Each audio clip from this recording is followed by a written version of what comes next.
রুকাইয়া তার নানির কাছে একদমই যেতে চায় না, তারপরেও তার নানু তাকে অনেক আদর করছে। রুকাইয়ার নানির আসার কথা শুনে আমি খুব এক্সাইটেড ছিলাম। প্রথম দিন নিজের হাতে সব রান্না করেছি। আমি যেহেতু একটু ডায়েটে আছি তাই শুধু মাছ ভাজা করে খাবো, তাও আবার কোনো তেল ছাড়া। আসসালামু আলাইকুম এভরিওয়ান, কি অবস্থা সবার, কেমন আছেন? আম্মুর জন্য সব স্পেশাল রান্না করেছিলাম যেগুলো আম্মুকে এনে দিয়েছি, কিন্তু উনি তো একা খাবে না, আমাকে খাওয়াই দিচ্ছে। আর আমারও ইচ্ছে করছিল একটু খাওয়াই দিতে। জানি না আবার কখনো এভাবে একসাথে থাকবো কিনা, তাই এখনই সব স্মৃতিগুলো রেখে দিচ্ছি। একবার হারিয়েছিলাম না, তাই হারানোর ভয় বারবার কাজ করে। এদিকে আমার মেয়ে তো একদমই তার নানির কাছে যেতে চায় না, আসলে চিনতে পারে না। আমি শিখিয়ে দিচ্ছিলাম এটা আমার আম্মু হয়, তোমার নানি হয়, তারপরও সে খুব আনইজি আর কি। যাই হোক চলেন, আমি যেহেতু একটু ডায়েটে আছি সো আমার একটু তেল ছাড়াই খাবার খেতে হয়। ভাতটাকে একটু অ্যাভয়েড করার চেষ্টা করছি, তাছাড়া ওজন কমানো খুবই টাফ। তেল ছাড়া শুধুমাত্র আমি টিকিউ আইও এর এই আর এটাতে রান্না করা যায়। দুপুরে সবাই মাংস ভাত খেয়েছে, বাট আমি এখনো কিছু খাইনি, ভাবছি যে শুধু একটু মাছ খাবো, তাও আবার তেল ছাড়া। সো টিকিউ আইও এর এই এয়ার ফ্রায়ারে সেটা রান্না করব।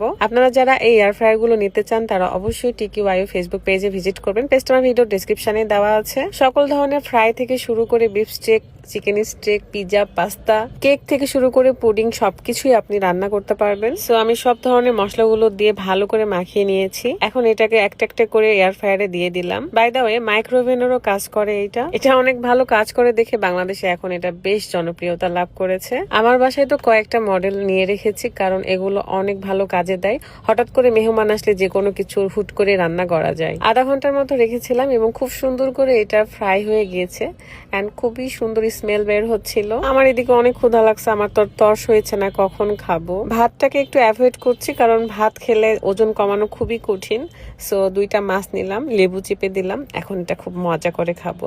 যদিও বা বাটার মাছে অনেক বেশি কাটা, তারপরে আমার খুব ভালো লাগে।